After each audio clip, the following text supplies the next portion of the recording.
Case 0. Voices in the Wilderness.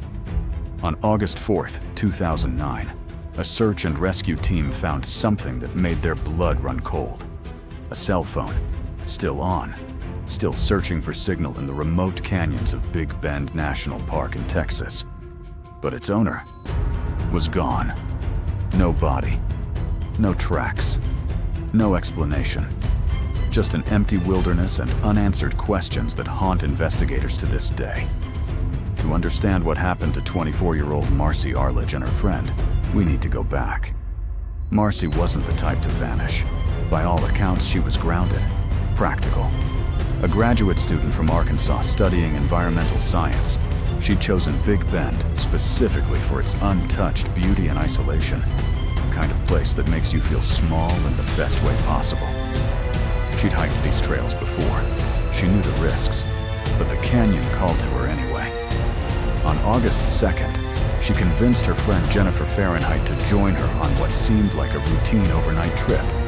Just 2 women, 2 backpacks, and about 12 miles of desert between them and civilization. Nothing unusual, nothing dangerous. At least, that's what they thought. They told park rangers they'd be back by August 4th. They brought water. They brought a map. Marcy even brought that cell phone, not for entertainment, but for emergencies. In Big Bend, emergencies are the only reason you carry one. August 3rd. Morning. The hike begins as planned. The women move deeper into the canyons, following the Marufo Vega Trail. The terrain is brutal. We're talking sharp rocks, suffocating heat, dust that gets into everything. By afternoon, temperatures are pushing 105 degrees. The landscape is so vast, so endless, that a person can feel completely invisible. Around 4 p.m., hikers on the same trail report seeing 2 women matching their description. Marcy and Jennifer. They seem tired, but fine. They wave. They say they're almost at their camping spot. One witness remembers Jennifer mentioning they should turn back soon because of the heat. But they kept going. Just a little further. That was the last confirmed sighting. August 4th arrives, the day they promised to return. Rangers wait at the trailhead. Hours pass. No sign of them. By evening, concern shifts to dread. Search and rescue mobilizes. Helicopters. Dogs. Dozens of trained searchers flooding the canyons with flashlights and hope. And then they found it. That cell phone, sitting on a ledge near the Painted Canyon Trail, about 4 miles from where Marcy and Jennifer were last seen. It was powered on, its battery nearly dead. But here's where it gets strange. The phone showed no record of calls made or received that day. No search history, no texts. It was as if it had been placed there. 3 days of searching. Nothing. No bodies. No gear scattered across rocks. No signs of struggle. No bones. No clothing. Nothing. It's as if both women simply evaporated, as if the desert swallowed them whole and left no evidence behind. The investigation focused on several theories. First, they could have become lost. Big Bend is sprawling. Nearly 800,000 acres of pure wilderness. People have died out there from dehydration, from falls, from sheer exhaustion.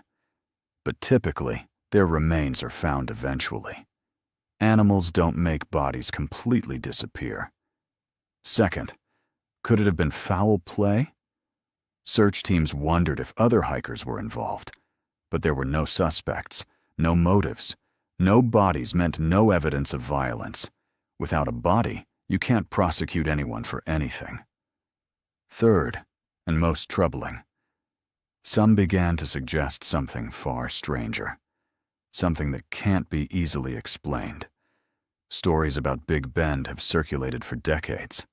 Hikers who vanish without explanation. Park rangers who've reported unusual phenomena. Lights in the sky. Sounds that don't belong to the desert. Some online forums even suggest Marcy and Jennifer wandered into something they shouldn't have. something that exists beyond the rational explanation. But that's speculation. That's not fact. What we know for certain is this. Marcy Arledge and Jennifer Fahrenheit walked into Big Bend National Park on August 3, 2009. They were experienced. They were prepared. And somewhere between that afternoon sighting and the next morning, they ceased to exist in any way we can measure.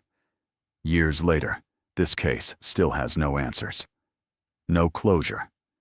The cell phone they found has long since been analyzed, photographed, and filed away. Marcy's family still doesn't know what happened to their daughter. Jennifer's loved ones still wait for an explanation that may never come. The wilderness keeps its secrets. Big Bend keeps its dead. Somewhere out there, beneath those endless skies, beneath that red rock and golden sand, the truth still exists. Hidden, silent, waiting to be found. This is Case Zero, and some mysteries refuse to stay buried.